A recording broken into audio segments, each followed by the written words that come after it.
Jeez. Then I go back to the United States.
Escucha bien poquito. Hello? Hello. Escucha bien.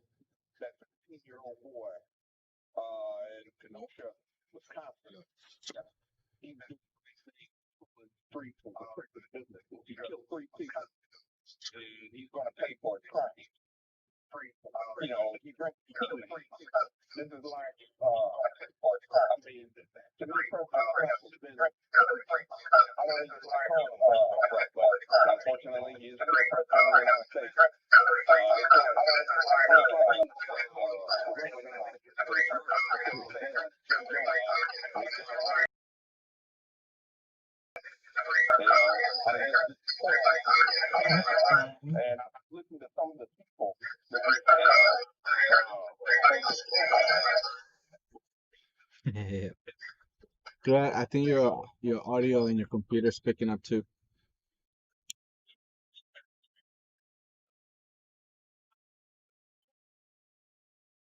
Yeah, 'cause I muted this thing.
Hello.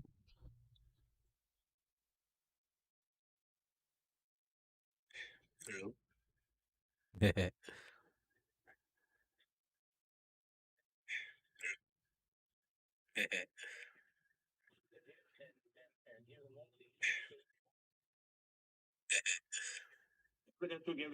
And the court ruled against him. There would nothing would have been said. Everything would have. Trump would have went away.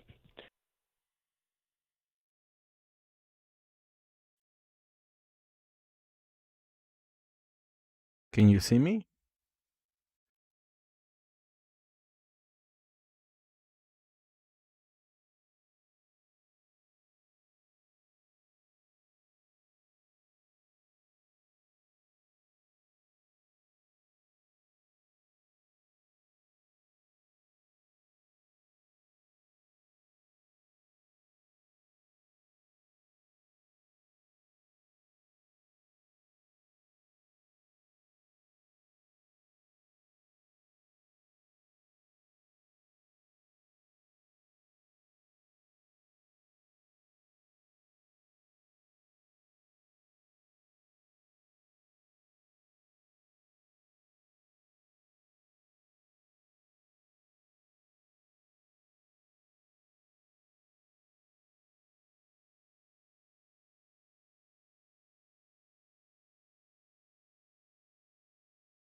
Some of the Antifa and BLM riots or protests this year with what happened today at the Capitol?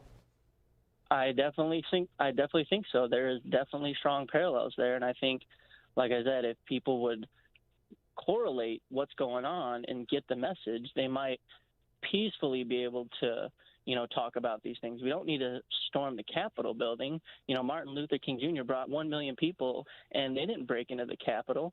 I think people just need to come together, and if they want change, like these callers keep saying, these Trump supporters who come on here keep saying, then they need to reach across the aisle and look to their BLM brothers and sisters and say, hey, look, we're on the same side.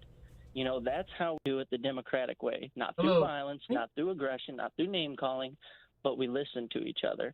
And I think that's what we saw here at the Capitol building today, is a failure to listen to one another and get the messages that people have been saying. Jacoby, you're calling in from Tucson. Are you studying at the University of Arizona?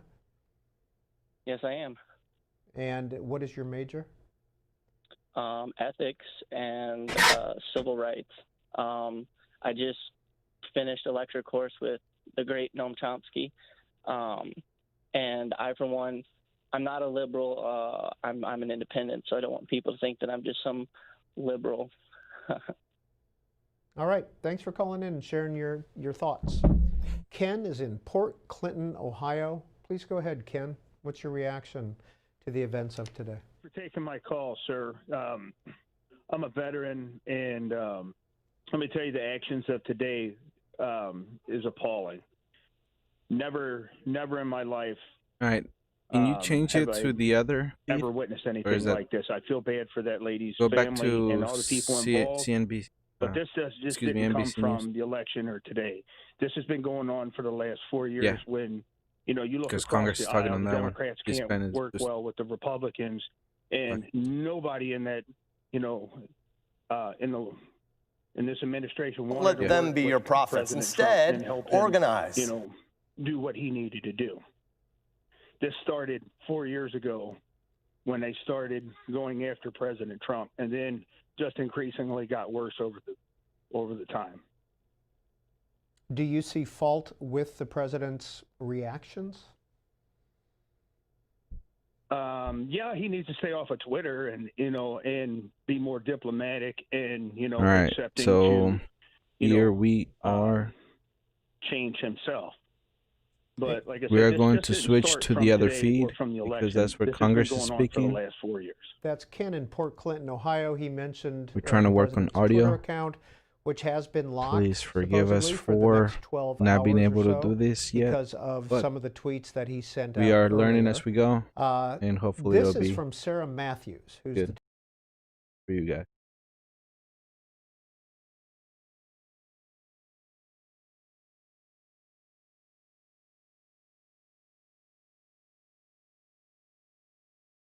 But for some reason, they keep going back and forth, back and forth. NBC shows Congress, and then they go to commentary, and then C-SPAN goes from commentary to showing Congress.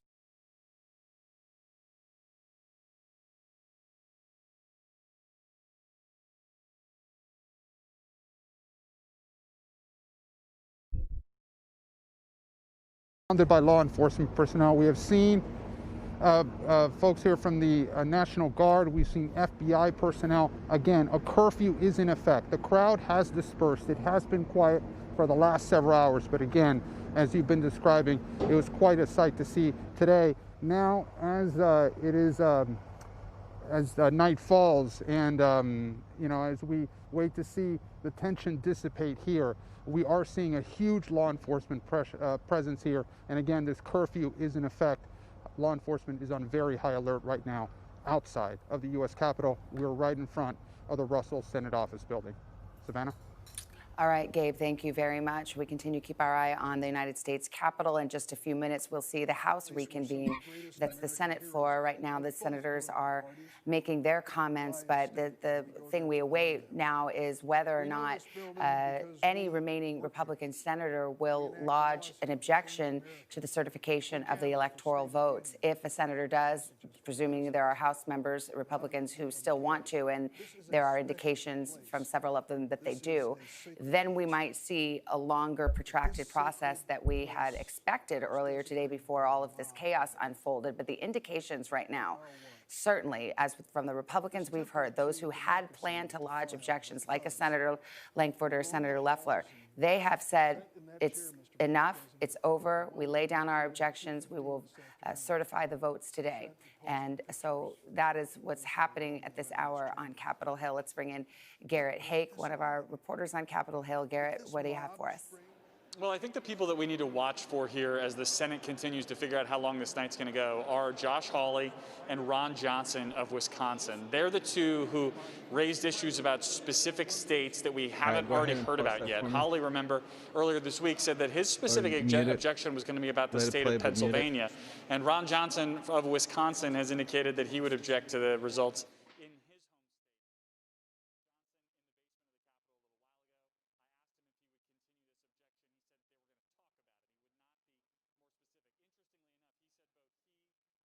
Is that muted for the audience too?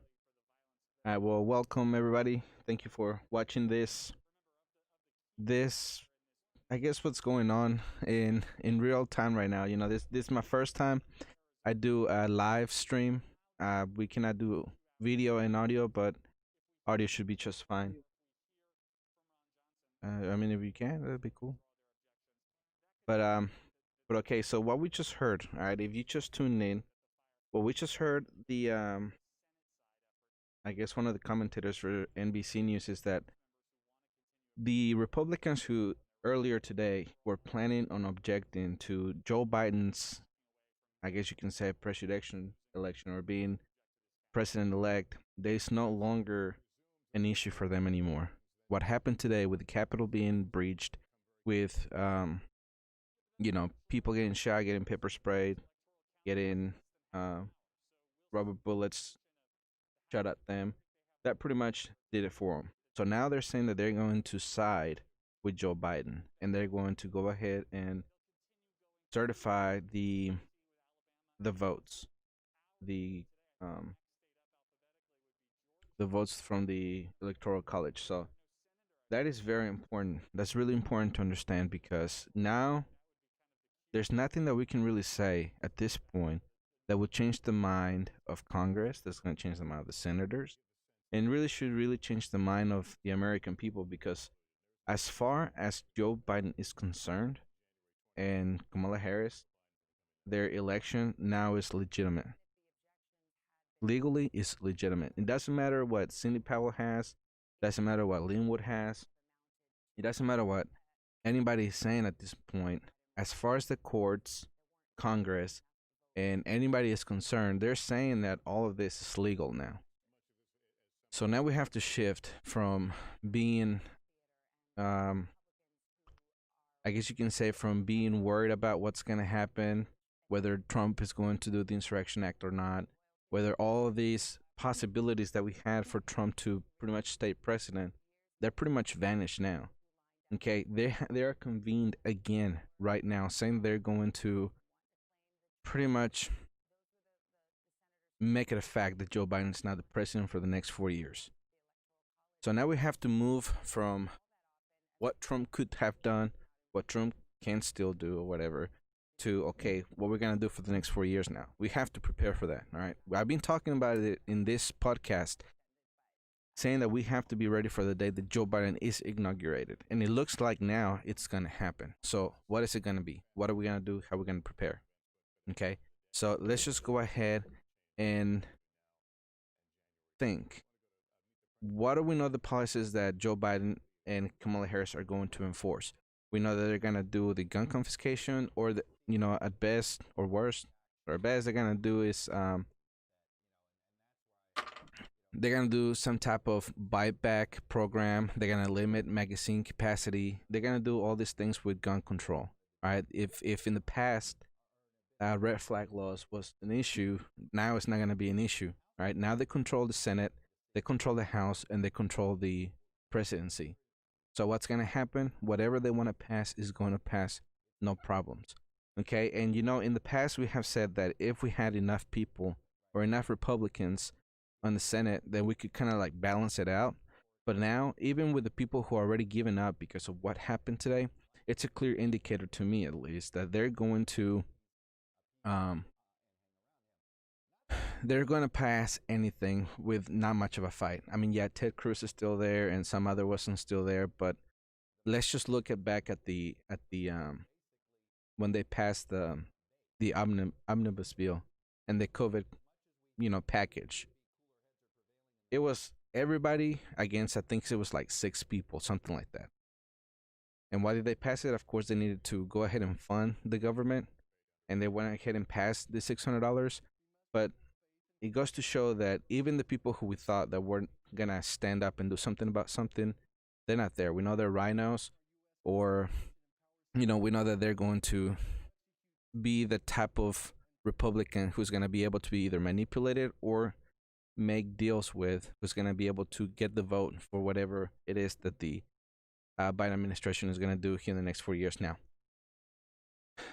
we're watching, all right?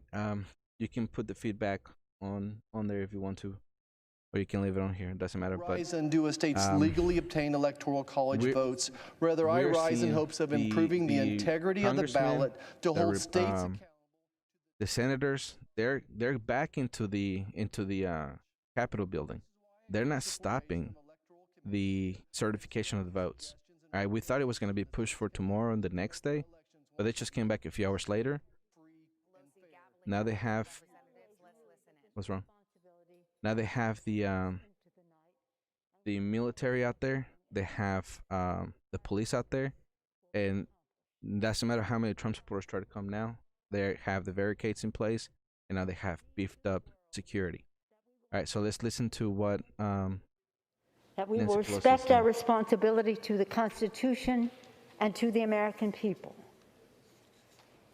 On Sunday, it was my great honor to be sworn in as Speaker and to preside over a sacred ritual of renewal as we gathered under this dome of this temple of democracy to open the 117th Congress.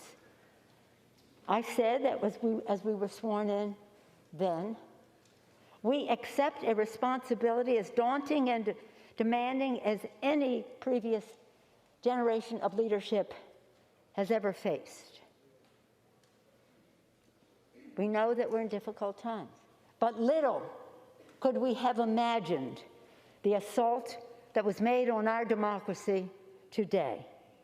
To those who strove to deter us from our responsibility, you have failed.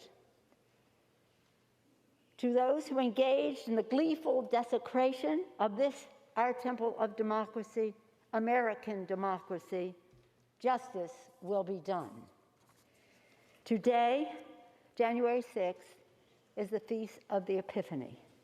On this day of revelation, let us pray that this instigation to violence will provide an epiphany for our country to heal.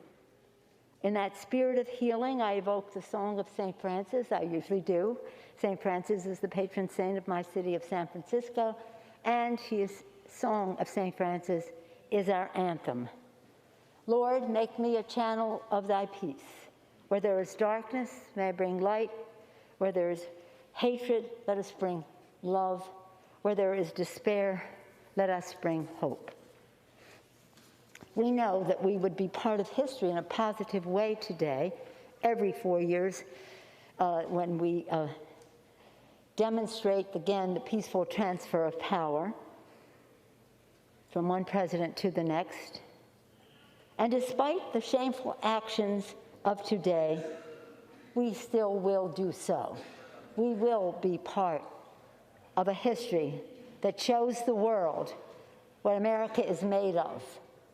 That this assault is just that. It shows the weakness of those who had to show through violence what their message was. My colleagues, it's time to move on. I wear this pin quite frequently. Actually, I gave it to our beloved John Lewis just the weekend or so before he left us. And it's a flag of our country, a flag of the United States of America. On it, it says, one country, one destiny. One country, one destiny, written on the flag. That was also what was embroidered in Abraham Lincoln's coat that he had on that fateful night. Lincoln's party, Lincoln's message, one country, one destiny. So on this holy day of Epiphany, let us pray. I'm a big believer in prayer. Let us pray that there will be peace on earth and that it will begin with us. Let us pray that God will continue to bless America. And with that, let us proceed with our responsibilities to the Constitution, to which we have just within 72 hours taken the oath to uphold. For what purpose does the gentleman from Maryland seek recognition? Madam Speaker, I rise in opposition to the objection. The gentleman is recognized for 5 minutes. Madam Speaker, it is a sad day in America. It is a wrenching day in America. It is a day in which our words and our actions have had consequences of a very, very negative nature.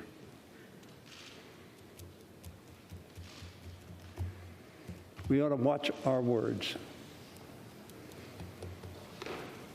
and think what it may mean to some. My remarks were written before the tragic, dangerous, and unacceptable actions. And unacceptable is such a tame word. My remarks started with, Madam Speaker, the American people today are witnessing one of the greatest challenges to our democracy in its 244-year history. Little did I know that this Capitol would be attacked by the enemy within. I was here on 9/11 when we were attacked by the enemy without.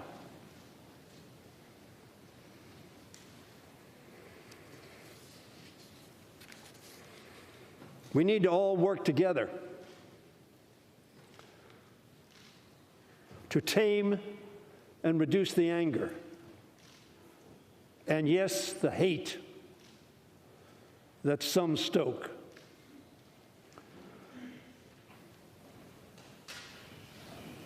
What some, not all, Madam Speaker, but some in this House and in this Senate are doing today will not change the outcome of the election, which is the clear and insurmountable victory of President-elect Biden and Vice President-elect Harris.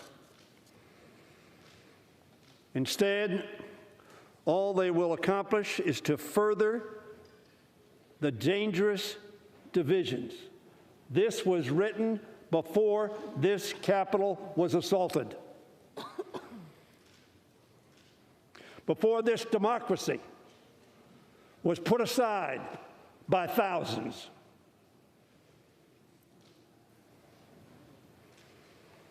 Encouraged by the Commander-in-Chief.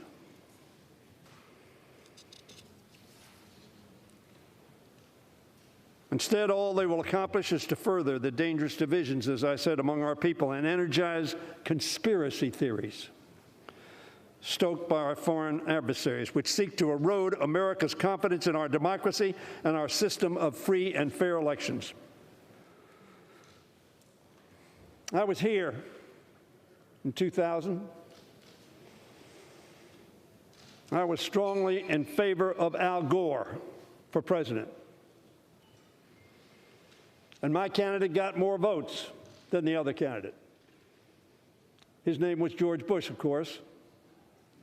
And one of the saddest days was January 20th of 2001, when our candidate, who won the election, in my view, was not elected. But it was also one of the proudest moments of my career, because the greatest power on earth passed peacefully from Bill Clinton to George W. Bush. Not a shot was fired. Nobody assaulted this caucus or this Congress or this chamber. Because we were not disappointed? No. Because we were not angry? No. Because we believe in democracy. We believe in we the people. And the way the people, one of the speakers, I think it was the senator from Texas, expressed, we're here for the people. If those were the people, we're in a lot of trouble. Our electoral system, our democratic system, however, did not break under the strains of the misinformation, the claims of fraud, which court after court after court have dismissed out of hand. Not because there was a little evidence, because there was no evidence. That's why we're the longest lasting constitutional democracy in the world. I hope all of us in this body are proud of that and understand why that's the case. Because, as Dick Gephardt said on this floor many years ago, democracy is a substitute for war to resolve differences. It proved once more the ever-beating strong heart that gives life to our republic and our freedoms. That strength, Madam Speaker, is derived in part from our institution and our laws. But most importantly, it is powered by citizens and leaders' commitment to our Constitution. Not just us, we swear an oath. But it's all of America. Barack Obama spoke from that chamber and he said, I'm going to be taking another title next year, citizen. And he was proud to take that. And every citizen needs to protect, preserve, and uplift our democracy. Some today did not do that. Many today. 68 years ago in Springfield, Illinois, Governor Adlai Stevenson gracefully conceded his loss to General Dwight Eisenhower. He said this, it is traditionally American. He told his deeply disappointed supporters to fight hard before an election. But then he added, it is equally traditional to close ranks as soon as the people have spoken. Not the Congress, not the electors. The people have spoken. That which unites us as American citizens is far greater than that which divides us as political parties. It was another man from Springfield,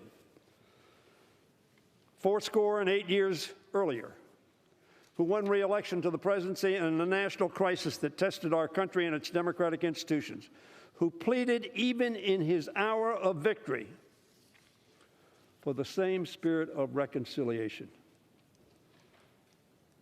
That was the party of Lincoln. That hasn't happened to this hour. Lincoln said, now that the election is over, he asked, may not all, having a common interest, reunite in a common effort to save our common country. Such is the duty of an American who stands for elections or participates in our politics, to be either humble in triumph or gracious in defeat. I've lost some elections, not too many, and I've won a lot of elections. Watching the arguments in the House, I want to take you now to the debate in the Senate. Senator Hawley, who had kind of led the idea of opposing accepting these electoral votes, is now speaking. Here in the capital of the United States. And in this country, in the United States of America, we cannot say emphatically enough, violence is not how you achieve change. Violence is not how you achieve something better. Our Constitution was built and put into place so that there would be, in the words of Abraham Lincoln, no appeal from ballots to bullets, which is what we saw, unfortunately, attempted tonight. There is no place for that in the United States of America. And that's why I submit to my colleagues that what we're doing here tonight is actually very important. Because for those who have concerns about the integrity of our elections, those who have concerns about what happened in November, this is the appropriate means. This is the lawful place where those objections and concerns should be heard. This is the forum that the law provides for, our laws provide for those concerns to be registered, not through violence, not by appealing from ballots to bullets, but here in this lawful process. And so to those who say that this is just a formality today, an antique ceremony that we've engaged in for a couple of hundred years, I can't say that I agree. I can't say that our precedents suggest that. I actually think it's very vital what we do. The opportunity to be heard, to register objections is very vital, because this is the place where those objections are to be heard and dealt with, debated, and finally resolved in this lawful means, peacefully, without violence, without attacks, without bullets. And so, Mr. President, let me just say now briefly, in lieu of speaking about it later, a word about Pennsylvania, which is a state that I have been focused on, objected to, as an example of why people are concerned, millions of Americans concerned about our election integrity. The state of Pennsylvania, quite apart from allegations of any fraud, you have a state constitution that has been interpreted for over a century to say that there is no mail-in balloting permitted except for in very narrow circumstances that's also provided for in the law. And yet, last year, Pennsylvania elected officials passed a whole new law that allows universal mail-in balloting, and did it irregardless of what the Pennsylvania Constitution said. And then when Pennsylvania citizens tried to go and be heard on this subject before the Pennsylvania Supreme Court, they were dismissed on grounds of procedure, timeliness, in violation of that Supreme Court's own precedent. So the merits of the case have never been heard. The constitutionality of the statute actually has never been defended. I'm not aware of any court that has passed on its constitutionality. Actually, I'm not aware of anybody who's defended the constitutionality. And this was the statute that governed this last election, in which there are over 2.5 million mail-in ballots in Pennsylvania. This is my point, that this is the forum. The Pennsylvania Supreme Court hasn't heard the case. There's no other court to go to hear the case in the state. And so this is the appropriate place for these concerns to be raised, which is why I have raised them here today. And I hope that this body will not miss the opportunity to take affirmative action to address the concerns of so many millions of Americans, to say to millions of Americans tonight that violence is never warranted, that violence will not be tolerated, that those who engage in it will be prosecuted, but that this body will act to address the concerns of all Americans across the country. We do need an investigation into irregularities, fraud. We do need a way forward together. We need election security reforms. I bet my friends on the other side of the aisle don't disagree with that.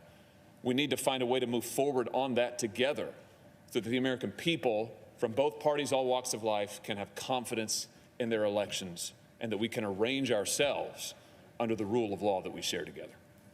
Thank you, Mr. President. I yield the floor. Democratic leader. Senator Josh Hawley, who had essentially kind of organized this, a number of Republican senators to stand in opposition to the counting of the electoral votes, ostensibly there to argue over Arizona, but talking about Pennsylvania, and didn't get everything he said, but he seemed.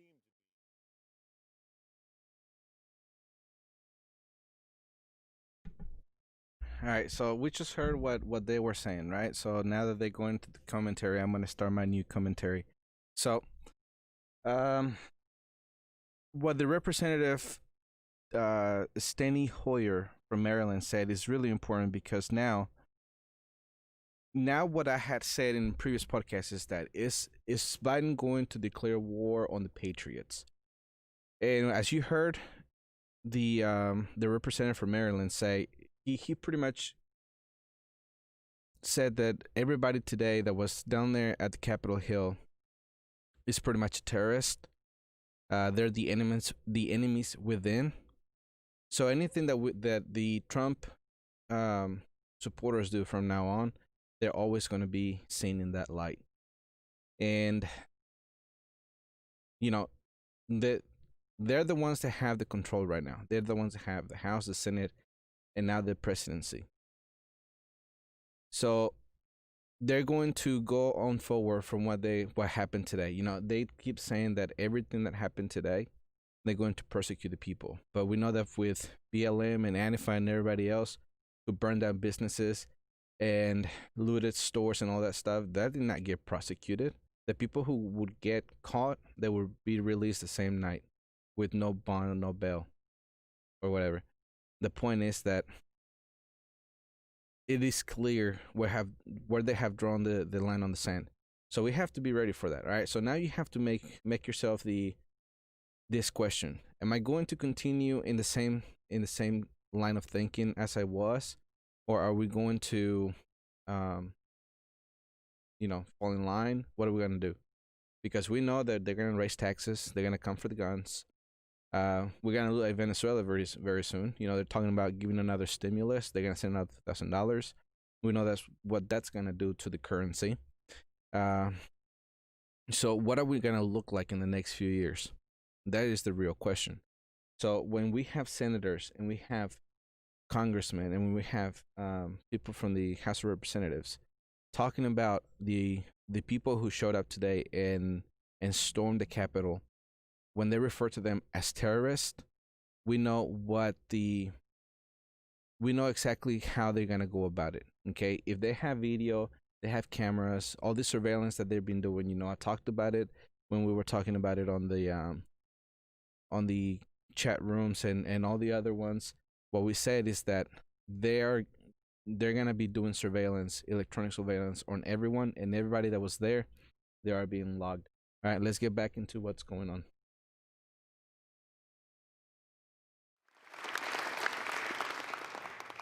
The FBI, the Secret Service, who faced the most difficult challenges but did their duty with confidence and strength. Many of them are injured right now. And it also extends to this chamber, where both Democrats and Republicans showed courage, calm, and resolve. I'd like to recognize the members now who helped to hold the line. Mark Wayne Mullen, Tony Gonzalez, Jason Crow, Pat Fallon, and Troy Nehls. Working with the Capitol Police, they ensured the floor of this chamber was never breached. These are the heroes among us. Thank you for this round of applause.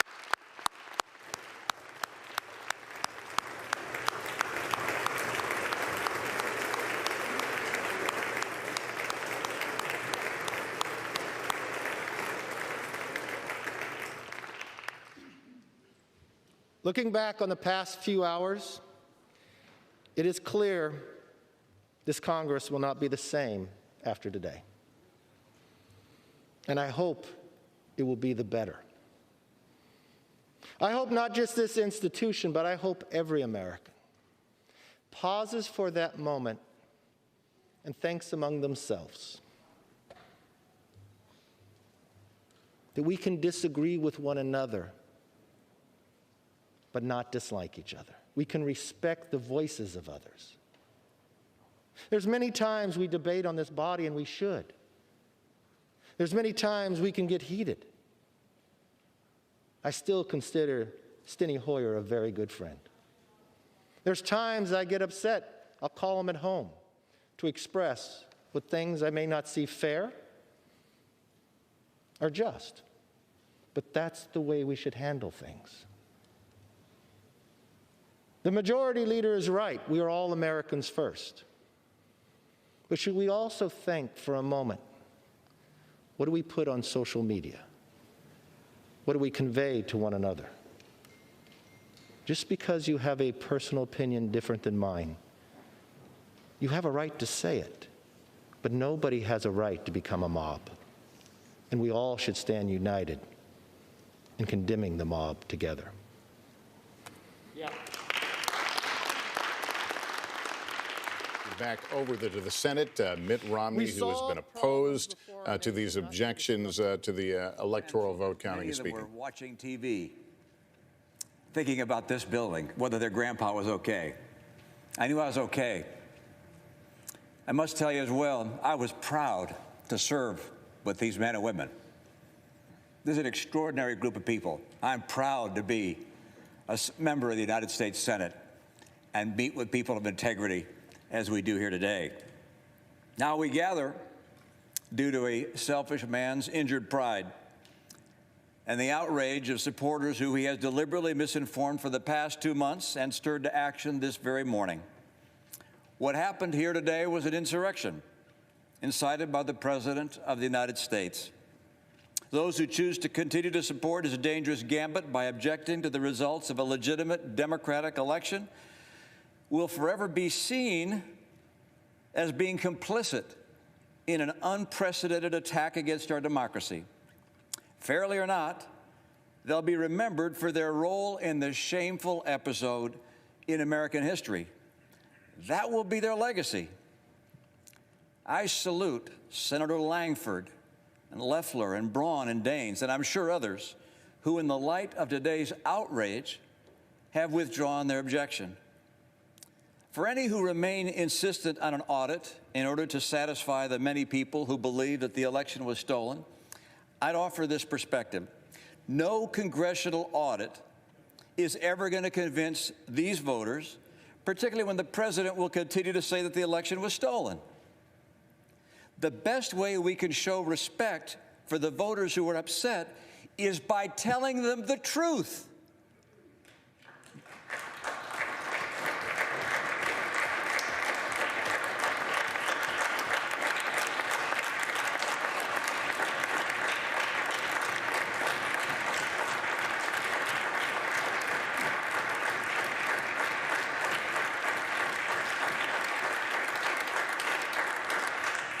That's the burden. That's the duty of leadership. The truth is that President-elect Biden won the election. President Trump lost. I've had that experience myself. It's no fun. Scores of courts, the president's own attorney general, state election officials, both Republican and Democrat, have reached that unequivocal decision.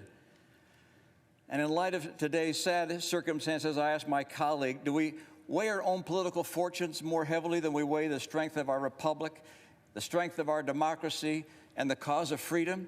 What's the weight of personal acclaim compared to the weight of conscience? Leader McConnell said that the vote today is the most important in his 36 years of public service. Think of that. Authorizing 2 wars, voting on 2 impeachments. He said that not because the vote reveals something about the election, it's because this vote reveals something about us. I urge my colleagues to move forward with completing the electoral count, to refrain from further objections, and to unanimously affirm the legitimacy of the presidential election. Thank you, Mr. President.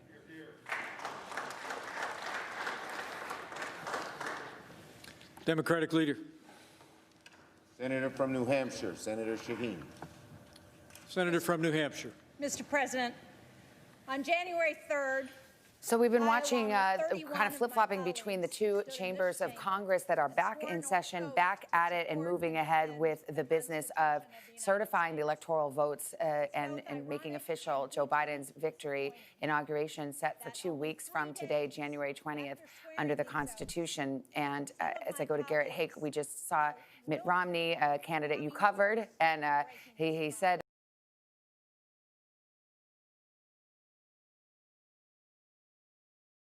all right, so how much clearer can it be?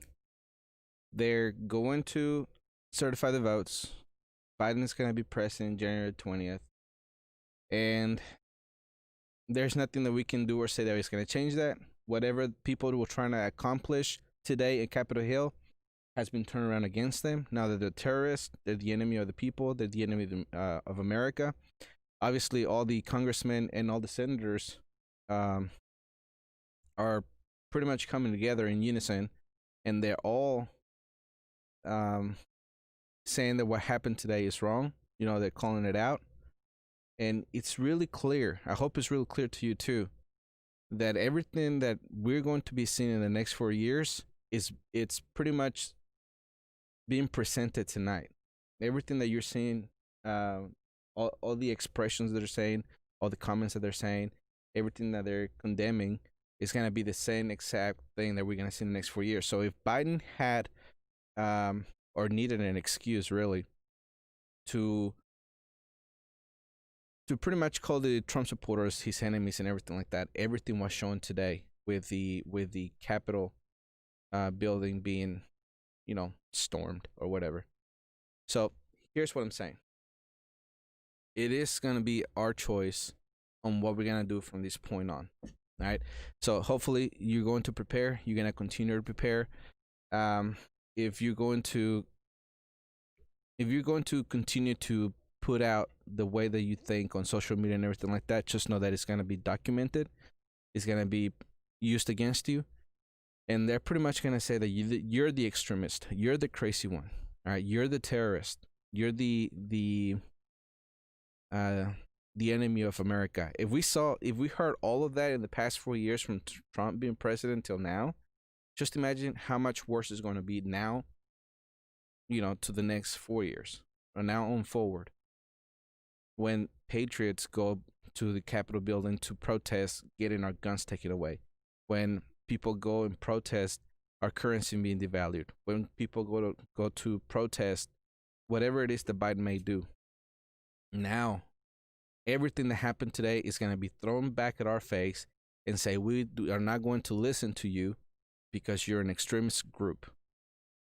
And everybody who was waving flags, whether they were for Trump or the United States, they're the enemy now. So what's going to happen? I don't know. But anyways, let's go ahead and get, I want to show you some videos, all right? And the first one that I want to show you is what Trump did, or pretty much the video that he showed on, or he put out today on Twitter, which was taken down. But of course, it's on YouTube. It's everywhere now. So I'm going to give my brother some time to go ahead and pull it up. But is that playing? No, that's not it. Anyways, you're going to hear, all right, a lot of people feel betrayed by Trump today because he told them to pretty much pack up and go home. That there was nothing else that they could do. So I guess we'll have to wait and see what happens. but we already know the decision has been made. All right. All right. So it is being said. All right. I'm in Brighton.social right now, and Mike Adams did say, he tweeted out in his platform that the unarmed woman shot and killed by Capitol Police today was Ashley Babbitt, a 14-year veteran from San Diego who served 4 tours with the U.S. Air Force as a high-level security officer, was killed today. So pretty much she went on 4 tours, in the Middle East or wherever she may have been, just to be killed inside the Capitol, the very place that she was protecting all around all around the world. So that sucks, and we really have to see what's gonna happen. Whether the people who were there are gonna be prosecuted, which I really doubt, because we know what happens when police shoot at citizens. They're pretty much immune, and that goes to show right now what's going to happen in the future when we see protests just like that and officers open fire. All right, so voting here's that video. During the pandemic, and that it takes a long time for the voting itself to begin when they officially reject the Arizona challenge. So, well, hold on, in that sense, technical difficulties.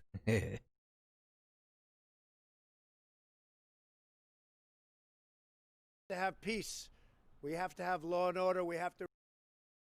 I know your pain. I know you're hurt. We had an election that was stolen from us. It was a landslide election, and everyone knows it, especially the other side.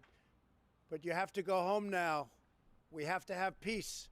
We have to have law and order. We have to respect our great people in law and order. We don't want anybody hurt. It's a very tough period of time. There's never been a time like this where such a thing happened, where they could take it away from all of us, from me, from you, from our country. This was a fraudulent election, but we can't play into the hands of these people. We have to have peace. So go home. We love you. You're very special. You've seen what happens. You see the way others are treated that are so bad and so evil. I know how you feel. But go home and go home in peace.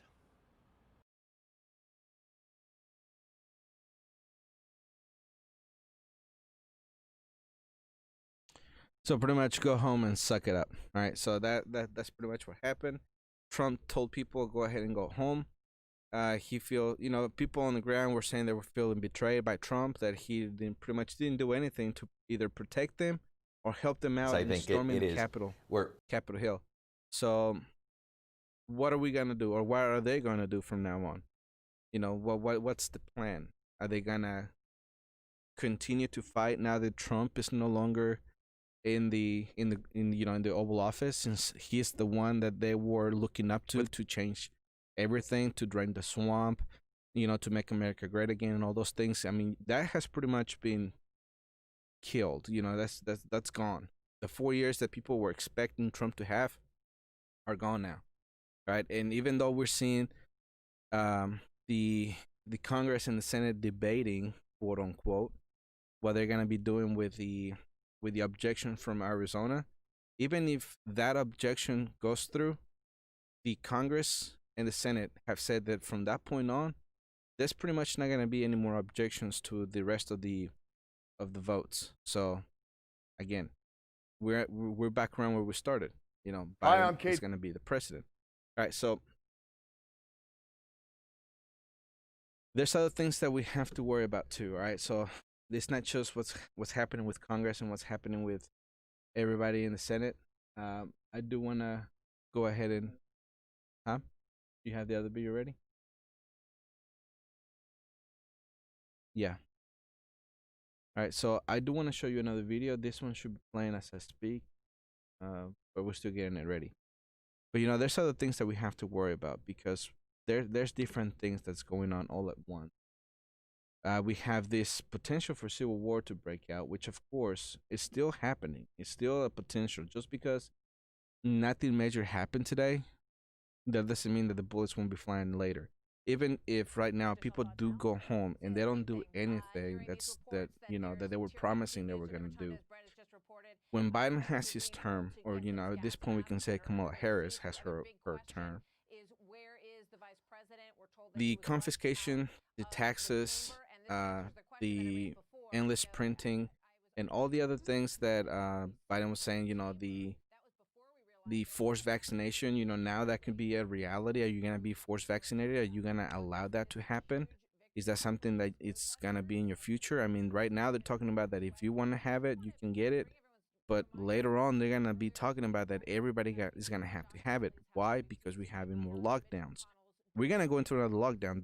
Don't think that we're not, because we know, and Biden has come out and said it in, himself, that he's gonna make sure that there's another lockdown. That he said he was gonna spare no expense into getting rid of this COVID. But what is gonna be the best way for them, quote unquote, get rid of this COVID? It's gonna be with the vaccination, and everybody's gonna be forced to get vaccinated. It's something that has been talked about for a long time now, so it should not, catch us by surprise. But the difference between then and now is that Biden is in the office and he's telling everybody that he's gonna make sure that they get it. So what are you going to do about that? You have to consider those things. And it's no longer if you want to do it, they're going to make sure that you do it. They're talking about this COVID pass, that if you don't have it, you can do anything, you can go anywhere, and they're pretty much saying that you won't even have a job. So if you have children, what are you going to do about the children? Are you going to get them vaccinated? Even if you reject, or you object to it, kids get vaccinated forcefully now. So it's really nothing going to change with them. It's just going to be another vaccine added on, because they're going to have their vaccine card updated, and it's going to have to include that that vaccine as well. And it's something that they're going to have to get every year, because as we know, the COVID vaccine is going to be something that is going to be put on multiple times. I mean, of course, we have people say that, people have died and stuff like that. But as far as the government is going to be concerned, as far as the Biden administration is going to be concerned, they're just going to go ahead and make sure that everybody puts it on. So there's a list of things that I have always said that this country, or not this country, but we all as preppers, we really need to prepare for. And I have a list of things, so 5 things that I believe is going to happen. 1 is civil war. 2, economic collapse. 3, a war, a really big war. Then an EMP or a nuke, EMP, and an invasion of the United States. Right now, those first 3 seems like it's happening right now. So it doesn't matter what is going on in America right now. There's other things happening as well, and everybody's focused on this. Okay, as you're seeing, oh no, you're not seeing that on the screen, but everybody's focused on what's happening today, because today is a very important day. But we have to look beyond that. All right, as I've mentioned in the past, and as I've shared the articles with you, China is getting ready for war. Russia is getting ready for war. The United States is getting ready for war. All right, and you're seeing the video on your screen right now of the Capitol being stormed. But the first 3 are going on right now, or potentially happening right now. We are going through this period that seems like a civil war could break out. Right, you're seeing it on your screen. The second thing is that we're seeing the economic collapse happening. It's something that we cannot get away from. Right, we're gonna experience something worse here in a few minutes, or not a few minutes, but here in the next few months. And third, we're seeing this war brewing everywhere. So make sure that you and your family are prepared for anything that may happen, because we don't know when something is going to happen. I have a list of things that you have to make sure that you and your family are ready for. Let me just pull them up right here, because I have it ready. And sorry, guys. So all of this is being live. This is my first live stream, so hopefully I'm doing a good job. Hopefully I'm not just ranting and rambling and boring you to death. But we gotta get this taken off somehow. All right. So the first thing that you have to make sure that you have is your alliance.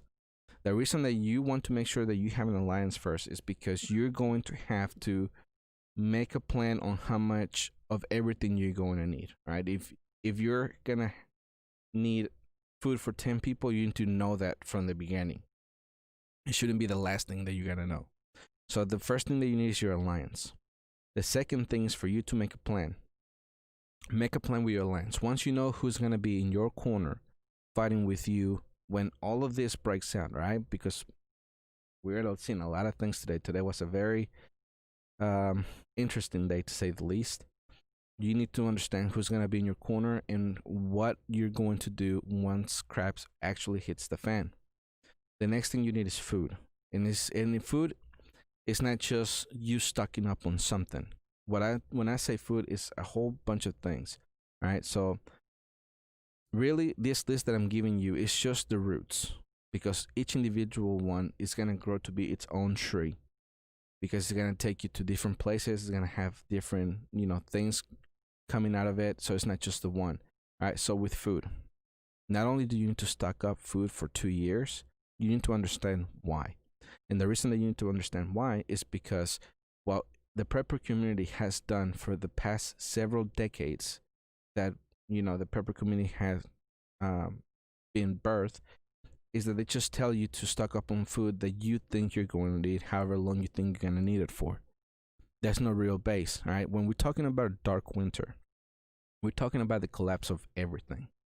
So however much long you have stocked up is how long it'll be before you yourself become a marauder, before you become the looter, before you're the one who's going to be running around trying to find some food and water for you and your family.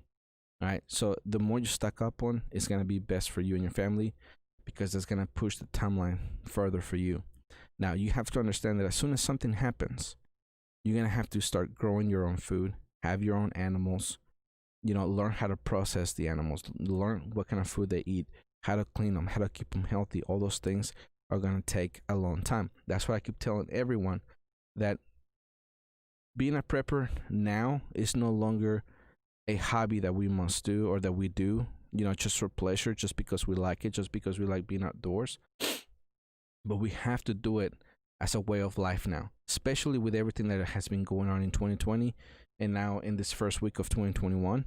All right, 2020 taught us that we must be ready for anything to happen for a very long time. When COVID first broke out, they were talking about COVID only lasting several weeks. And I sat here, told you in this brand new podcast when I had just first started. All right, we started this podcast at the end of January last year, so we're about to be in our 1 year anniversary.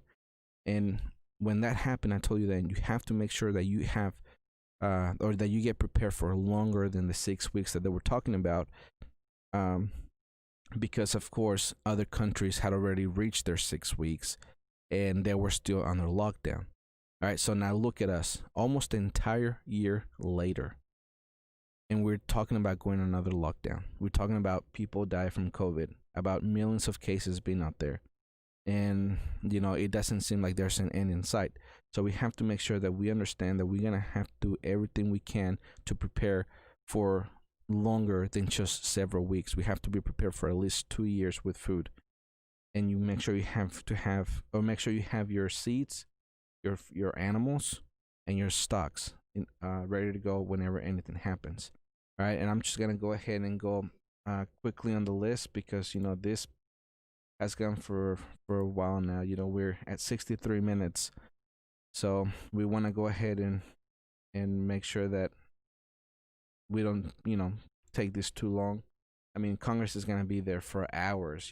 They're gonna have to finish their 2 hours in the whole debate before they go back and continue voting on the rest of it. But anyways, the next is water, medicine, tactical, communications, energy, survival training, bug out bags, bug out vehicles, bug out locations, hygiene, and clothing. All of those are the ones that I teach you that you must have ready in order for you to be a full completed prepper, right? And of course, each individual one is going to have a lot of things that go along with it. So it's better for your alliance to be a big alliance so you can tackle all of this as individual family members, or different families. And once crap hit the fan, everybody comes together and they bring along everything that they learn. Right? That's going to make your group a lot stronger. So I want to just go ahead and also read to you some of the headlines that I'm going to be showing to you here in the podcast in the next few days, however long it takes us to produce all of this. The first one is Marines step up training for China with island exercise of Japan's mainland. That one is from Zero Hedge. Chinese soldiers outfitted with digital camo device that has self-destruct mode. And to me, that is the worst thing that they can do, and I'm going to explain it why in that podcast, but be looking out for that one. And actually, I think I'm going to make you laugh with it. The next one, China's new defense law gives military more control of war powers. So pretty much what it's saying is that they're not going to need Xi Jinping to give every single command as they do it now. And the last one that I want to give you, all right, it's very important. And I've shared it with you in social media, but I want to go ahead and share in this podcast. Xi Jinping orders China's military to be ready for war at any second. It's no more the potential of war. It's no more, it could happen. Let's wait, see what happens. No, they're saying that they're going to have to be ready for war for whatever happens at any moment. All right, so, and I agree with Jackie. She says the first thing we need on our side is God. And then all you said, I agree. And, yes, first we need to make sure that we are prepared spiritually. Otherwise, everything that's going on is not really going to matter. Doesn't matter how much you prepare, because if your soul ends up in the lake of fire, then all your preparedness was for nothing. You have to make sure that you're prepared spiritually first. All right, so please share this podcast with your friends and family. Please subscribe to the channel. Please, visit our store, MemenSurvivalStore.com. We have a lot of things for your benefit as far as prepping is concerned. So we would really appreciate it if you can go on there and check it out. Also, let us know if you like the way that we did the last podcast. It did run for an hour and 40 minutes, but we broke it into individual videos. So if that was something that you enjoyed, that you thought it was better than one long podcast, then please let us know. Or if you'd rather have the long format, let us know as well, because we have been thinking about cutting it up and also putting out the entire thing. So just let us know what you think, and we'll go ahead and do what you think is best for this channel. And again, I want to thank you, and I appreciate you for listening to us, for being with us all day. I want to thank everyone for listening and tuning in. So again, my name is Jose Prado, and remember, always ready.